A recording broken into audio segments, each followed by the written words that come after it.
आज है 22 मार्च 2025 दिन शनिवार। Welcome back to clean news UP. चलिए देखते हैं उत्तर प्रदेश की 25 फटाफट बड़ी खबरों को।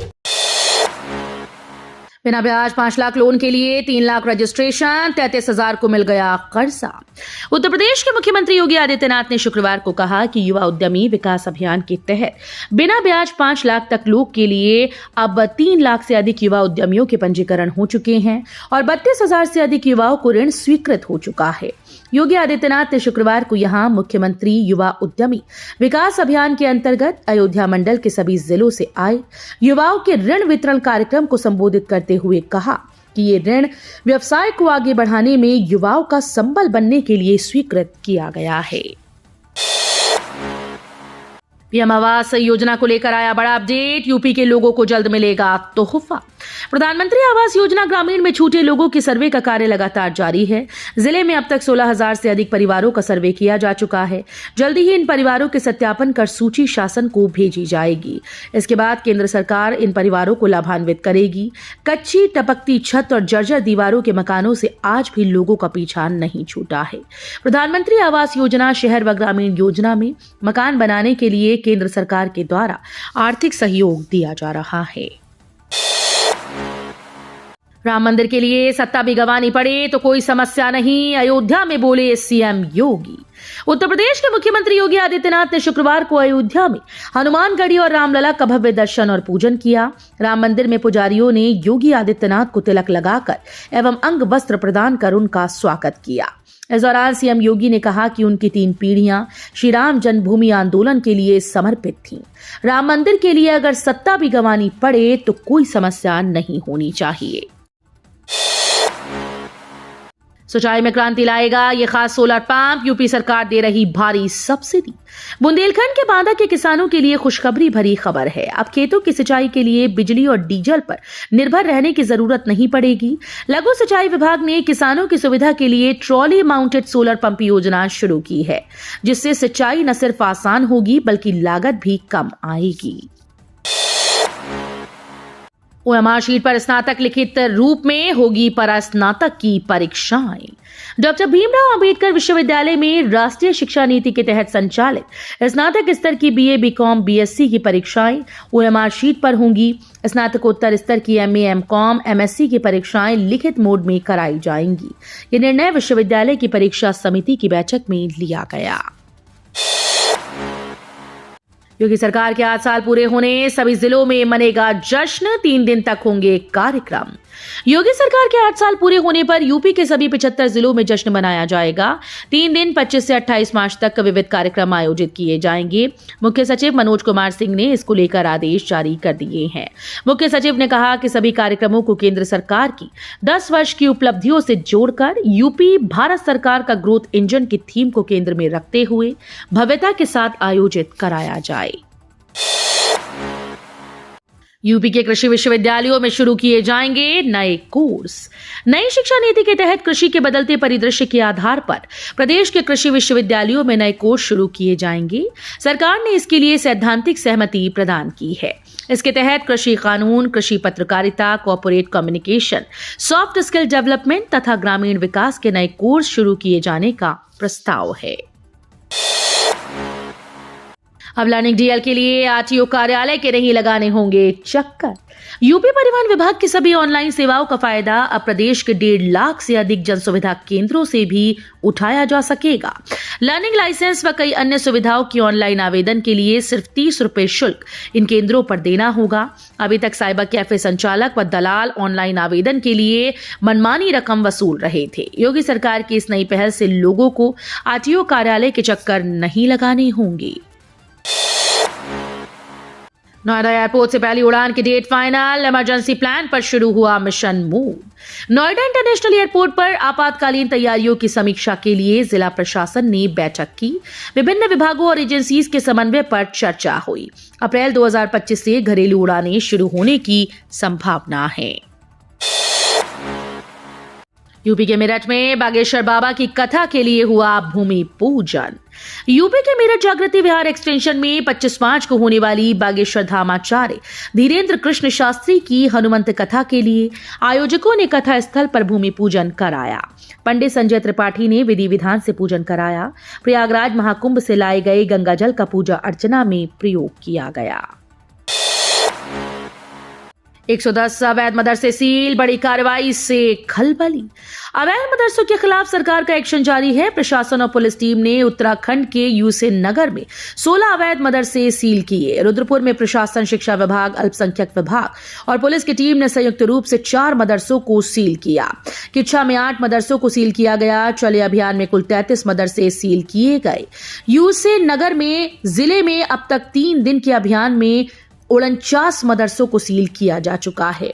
वहीं हरिद्वार में 2 को सील कर दिया गया। 1 माह के भीतर राज्य में 110 अवैध मदरसों पर कार्रवाई हुई। यमुना एक्सप्रेसवे पर 20.72 लाख में घर खरीदने का मौका। Yamuna expressway industrial development authority यानी ईडा पिछले साल एक बिल्डअप हाउसिंग स्कीम लेकर आई थी। ये स्कीम 31 मार्च 2025 को खत्म होने जा रही है। ईडा की ये स्कीम पहले आओ पहले पाओ पर आधारित है। यमुना अथॉरिटी ने इस स्कीम में 1 BHK और 2 BHK के फ्लैट्स निकाले थे। इस स्कीम के तहत कुल 1239 फ्लैट्स बेचे जा रहे हैं। इसमें 29.76 वर्ग मीटर के सुपर एरिया वाले 1 BHK के 276 फ्लैट, 54.75 वर्ग मीटर के सुपर एरिया वाले 1 BHK के 713 फ्लैट और 99.86 वर्ग मीटर के सुपर एरिया वाले 2 BHK के 250 फ्लैट शामिल हैं। यूपी के जिले से अयोध्या के लिए चलाई जाएगी वंदे भारत ट्रेन, जल्द होगा परीक्षण। उत्तर मध्य रेलवे आगरा मंडल को एक और वंदे भारत मिलने जा रही है। आगरा से अयोध्या के मध्य वंदे भारत एक्सप्रेस जल्द चलेगी। आगरा मंडल की ये 5वीं ट्रेन होगी। इस ट्रेन का जल्द ही परीक्षण होने जा रहा है। 10 कोच की ट्रेन में 8 चेयर कार और 2 एग्जीक्यूटिव श्रेणी के होंगे। जल्द ही रेलवे के द्वारा किराया घोषित किया जाएगा। यूपी के जिले में बिछेगी 60 किलोमीटर की नई रेल लाइन पटरी। उत्तर प्रदेश में रेलवे इंफ्रास्ट्रक्चर के विकास को लेकर 60 किलोमीटर लंबी रेलवे लाइन के दोहरीकरण की योजना बनाई गई। ये रेलवे लाइन प्रदेश के 2 जिलों के बीच बनाई जाएगी, जिससे रेलवे यातायात सुगम होगा और ट्रेन की गति बढ़ेगी। फाफा मऊ उन्नाव रेल मार्ग को दोहरीकरण करने के लिए रायबरेली के भीतर लगभग 60 किलोमीटर दूसरी नई रेल लाइन बनाई जाएगी। महानगर अध्यक्ष पद पर महिला नेता को कमान सौंपने की तैयारी, लखनऊ बुलाकर लिया बायोडेटा। भारतीय जनता पार्टी में अलीगढ़ महानगर अध्यक्ष पद पर वैश्य महिला नेता को कमान सौंपने की तैयारी की जा रही है। चर्चा है कि महानगर की एक कद्दावर महिला नेता को लखनऊ बुलाकर बायोडेटा लिया गया है।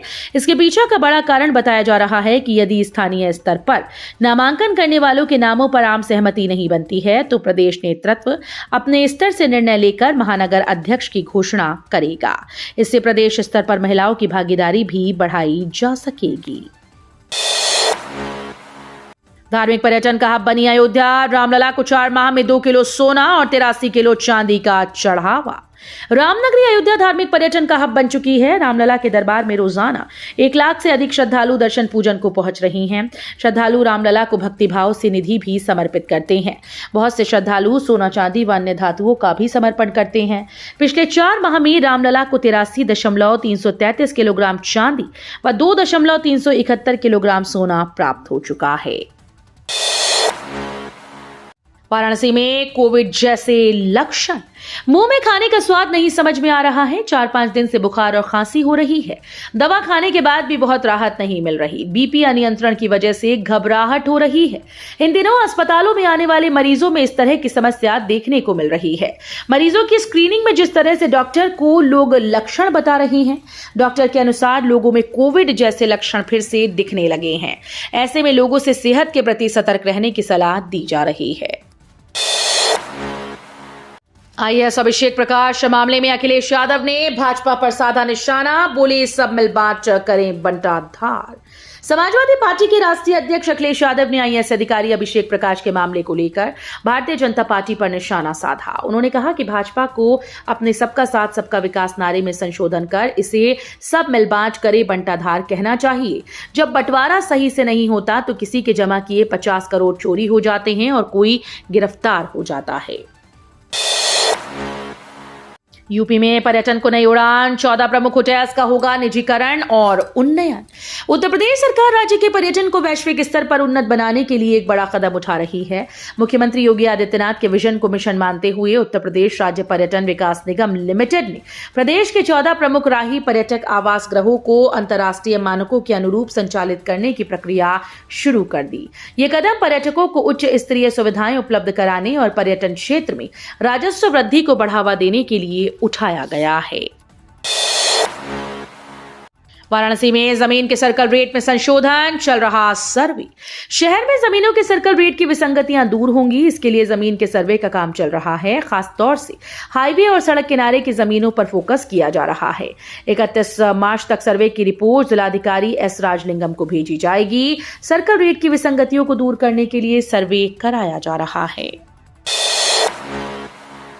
लखनऊ के लोहिया संस्थान में बड़ी धांधली, मुर्दों को खिला दी गई लाखों की दवाएं। मुख्यमंत्री विवेकाधीन कोष से गरीब असहाय मरीजों को मिलने वाले इलाज में लखनऊ लोहिया संस्थान में खूब धांधली की गई। मर चुके मरीजों के नाम पर लाखों रुपए की दवाएं निकालकर उन्हें बाजार में बेच दिया गया। लंबे समय से संस्थान के स्थायी फार्मासिस्ट, कुछ डॉक्टर्स की मिली भगत से यह काला कारनामा चलता रहा। कुछ मृतकों की पीड़ित परिवारजनों ने खुद ही लोहिया संस्थान के अफसरों को दवा निकालने की शिकायत तक की। लोहिया के कुछ आला अफसर भी इस खेल में शामिल दिख रहे हैं। प्रदेश अध्यक्ष पद के लिए दलित चेहरे पर दांव लगा सकती है भाजपा, पीडीए फॉर्मूले को देगी मात। जिलाध्यक्षों के चयन में विपक्ष के पीडीए फॉर्मूले के पी यानी पिछड़ों को भरपूर प्रतिनिधित्व देने के बाद भाजपा अब डी यानी दलित का जवाब देने की तैयारी में जुट गई।